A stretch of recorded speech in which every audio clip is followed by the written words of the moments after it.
বাঁশ দিয়ে অনেক সুন্দর একটা জিনিস তৈরি করবে। পুরো ভিডিওটা না দেখলে আসলে বুঝবেন না।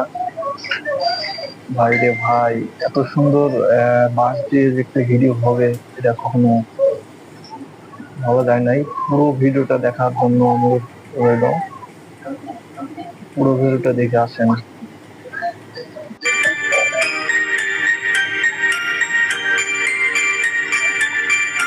অনেক সুন্দর একটা জিনিস তৈরি করবে ভাই।